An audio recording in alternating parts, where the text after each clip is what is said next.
mais on le dit. Alors, on va venir dans ce troisième point réfléchir à la télévision, parce qu'évidemment, la télévision est un espace de parole privilégié, puisque quand on allume la télévision, on entend parler, parler, parler de tous les sujets, sous toutes les formes.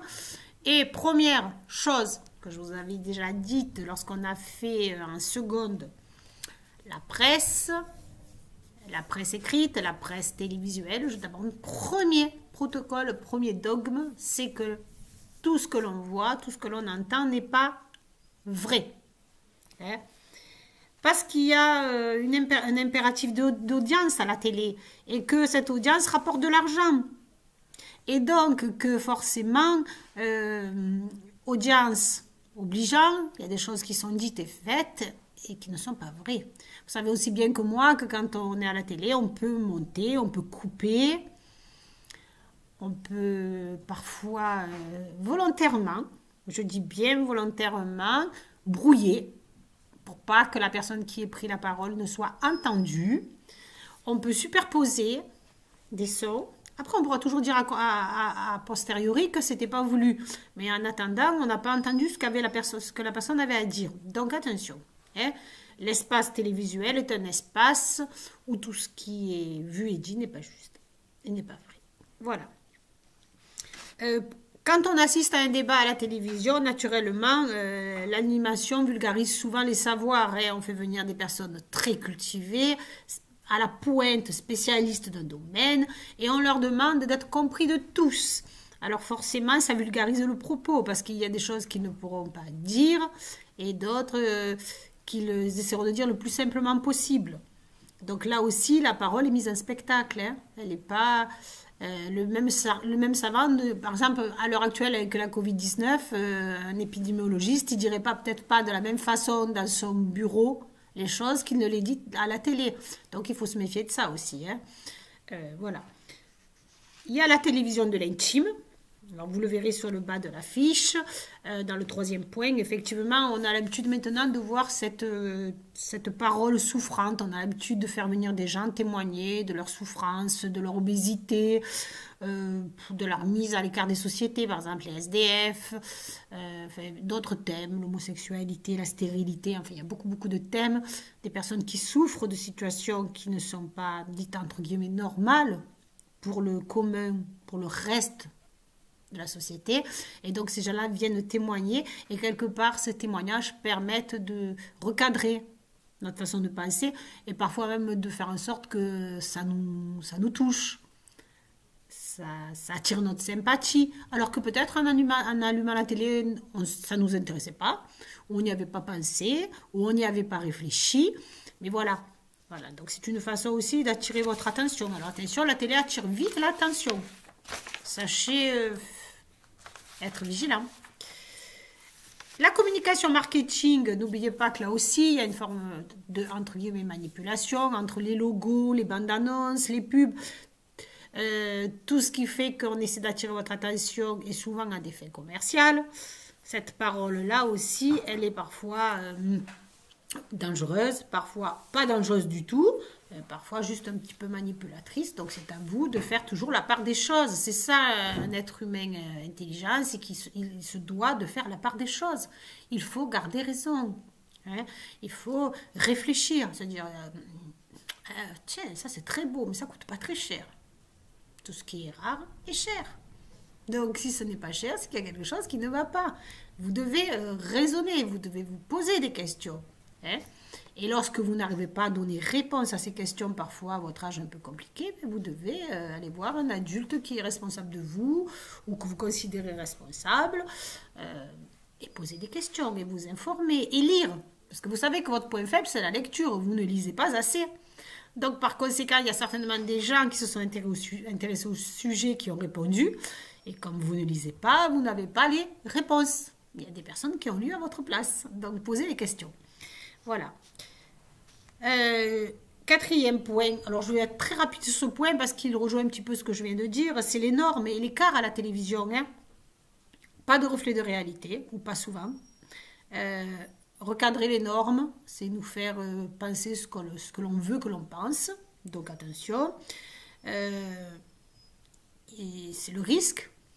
Je pose la question, est-ce que c'est pas le conformisme des mentalités? Est-ce qu'on est tous censés penser pareil et avoir tous les mêmes actions, les mêmes envies, les mêmes achats? Ça s'appelle l'uniformisation des sociétés. Attention, la parole censément est faite pour dire ce que l'on veut, ce en quoi l'on croit, mais pas forcément pour dire ce que les autres veulent que l'on croit. Donc, sachez quand vous prenez la parole que ça doit refléter ce que vous pensez et ça ne doit pas forcément agresser les autres.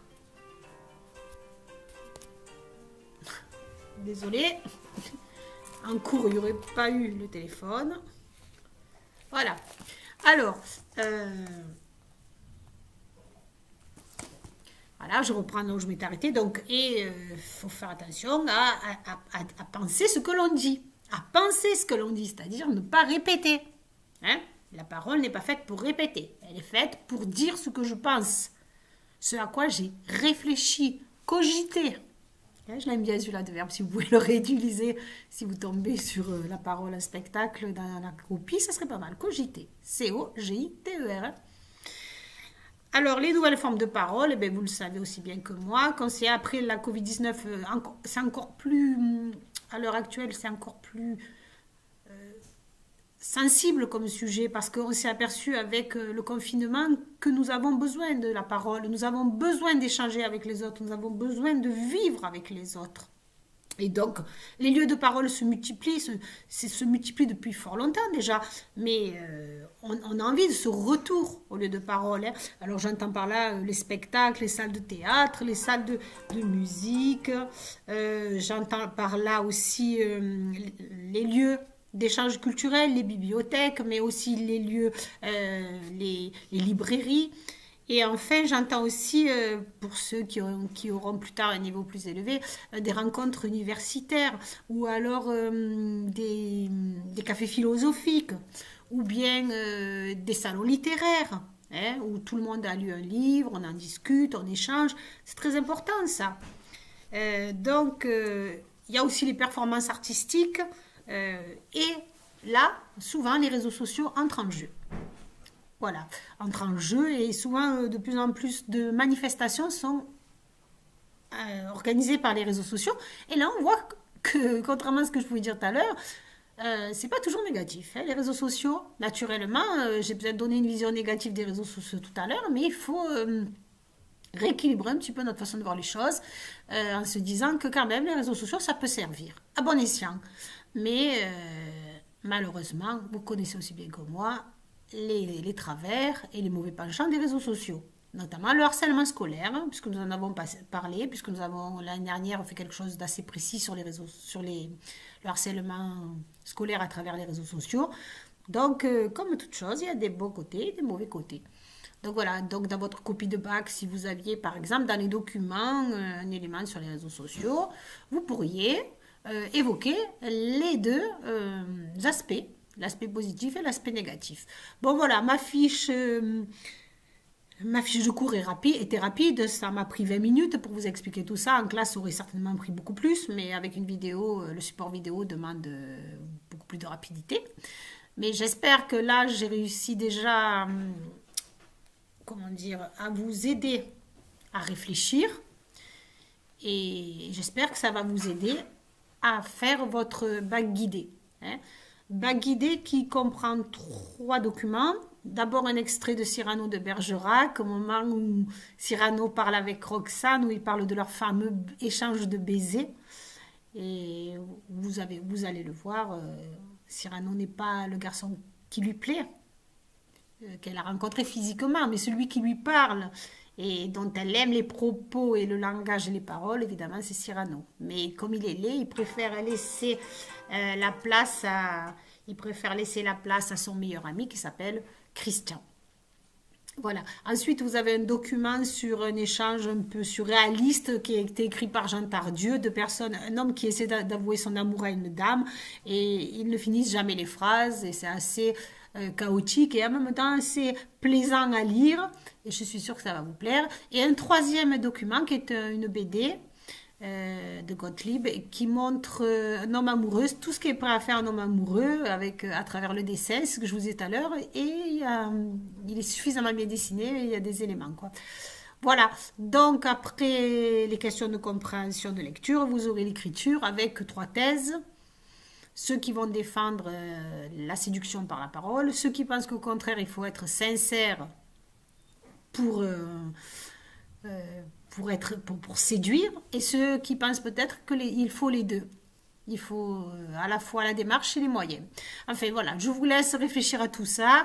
D'ici jeudi, vous faites votre choix. Soit vous me renvoyez le travail par mail et ça sera noté.